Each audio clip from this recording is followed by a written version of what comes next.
नमस्कार दोस्तों, मैं हूं संजय कथुरिया, प्रोफेसर बड़ा बिजनेस प्राइवेट लिमिटेड। और आज आपके सामने अपना एक कोर्स लेके आना चाहता हूं जिसका नाम है डेट मैनेजमेंट। डेट क्या होता है? आप पे उधार। ओ माय गॉड, इतनी परेशानी है उधार की। जब भी मैं कोई इवेंट पे जाता हूं, मैंने जैसे ही किसी के उधार की बात कर ली तो आप समझ लीजिए 15-20 मिनट, आधा घंटा तो मेरा सिर्फ उन्हीं बातों में चला जाता है। क्यों? सबकी एक ही मुसीबत है भाई, उधार। या तो उधार लिया हुआ है या उधार दिया हुआ है, गलत लिया हुआ है, ज्यादा महंगा लिया हुआ है, समझ नहीं आ रहा क्या करे। बिजनेस में उतना प्रॉफिटेबिलिटी नहीं है, इंटरेस्ट पे नहीं कर पा रहा, एक का चुकाने के लिए दूसरे से ले रहा हूं, दूसरे का चुकाने के लिए तीसरे से ले रहा हूं, टोपियां घुमा रहा हूं। ओ माय गॉड, इतनी प्रॉब्लम मैं आपको बता नहीं सकता। इतनी प्रॉब्लम होती है लोगों को क्योंकि उनको डेट को मैनेज करना नहीं आता। तो मैंने क्या सोचा, बहुत अच्छी बात है, अगर कोई प्रॉब्लम है तो उसका सोल्यूशन भी होना चाहिए। तो सोल्यूशन हमने बनाया एक 20 वीडियो का कोर्स।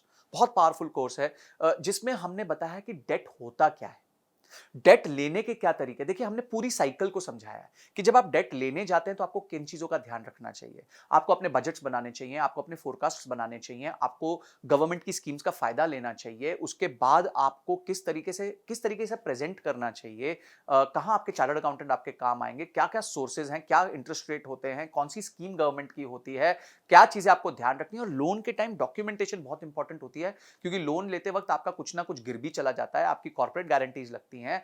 लोन आने के बाद उसका सैंक्शन लेटर आता है। सैंक्शन लेटर में बहुत सारे टर्म्स होते हैं, टर्मिनोलॉजीज होती हैं, जिसका आपको ध्यान रखना पड़ता है। उसके बाद आपको आपका क्रेडिट स्कोर आप कैसे मैनेज कर सकते हो। कल को अगर आपने लोन टाइमली दे दिया तो फटाफट उसको क्लोजर कैसे करा सकते हो ताकि आपका सिबिल खराब ना हो जाए। अगर आप डिले कर रहे हो तो कैसे उसको डील करना चाहिए, सेटलमेंट कैसे करना चाहिए। अगर आपका डिफॉल्ट हो गया तो क्या प्रॉब्लम होगी। अगर आपकी कंपनी बाद में जाके एनसीएलटी में चली गई तो आपको किन चीजों का ध्यान रखना चाहिए। आप डेट के प्रॉब्लम से बाहर कैसे आ सकते हो। माय गॉड, मेरे टॉपिक्स कंटिन्यू करते जाएंगे। इनकम टैक्स के क्या रूल्स होते हैं, ये सारी चीजें हमने समझा दी। यानी कि आपको लोन लेना है, किस तरीके से लेना है। उसके बाद आपको लोन सर्विस करना है, यानी कि जब लोन आप पे चल रहा है तो किस तरीके से अपना रिलेशनशिप बना के उसको सर्विस करते रहना है। और बाद में लोन वापस करने के बाद आपको कैसे अपने पेपर वर्क कंप्लीट करने हैं, ये सब बताया। और कहीं अगर आपको दिक्कत आ रही है, कहीं आपको लोन में प्रॉब्लम आ रही है, तो घोड़े से गिरते वक्त बड़े ध्यान से गिरना पड़ता है, बहुत स्ट्रैटेजी के साथ गिरना पड़ता है। वो भी हमने सिखाया है कि किस तरीके से अगर आप लोन पे डिफॉल्ट करने वाले हैं और अब वो सिचुएशन को आप बचा नहीं पा रहे हैं, तो किस तरीके से आप अपने आप को सेफगार्ड कर सकते हैं। ये सारी चीजें हमने इस कोर्स में बताई हैं। ये बहुत इंटरेस्टिंग और बहुत एक्साइटिंग कोर्स है, बिकॉज इसमें नॉलेज का भंडार है। तो मैं चाहूंगा, एक बिजनेस को चलाने के लिए दो ही तरीके से पैसे रेज किए जा सकते हैं, या तो आप लोन ले सकते हो या मार्केट से शेयर बेच के अपने पैसे रेज कर सकते हो।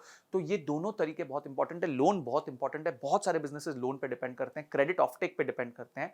तो आपको ये देखना है कि आप जो है किस तरीके से अपने आप को सेफगार्ड करते हुए अपने बिजनेस में लोन भी ले ले, उसको प्रॉपर्ली सर्विस भी कर दे और उसको वापस भी कर दे, ताकि आपका बिजनेस हमेशा फलता फूलता रहे। तो उसके साथ आपको बहुत सारे रीडिंग मटेरियल मिलेंगे। अगर आपने इस कोर्स को अनलॉक किया तो ऐसा नॉलेज का भंडार मिलेगा जिसको देखने के बाद आपको लोन संबंधी कभी कोई दिक्कत नहीं आएगी, ये मेरी तरफ से गारंटी है। तो आपने इस कोर्स को अनलॉक किया, उसके सारे रीडिंग मटेरियल पढ़े और इस वीडियो को देख के समझा कि ये कोर्स आपके जीवन में इतना इंपॉर्टेंट क्यों है। इन सब के लिए आपका बहुत बहुत धन्यवाद।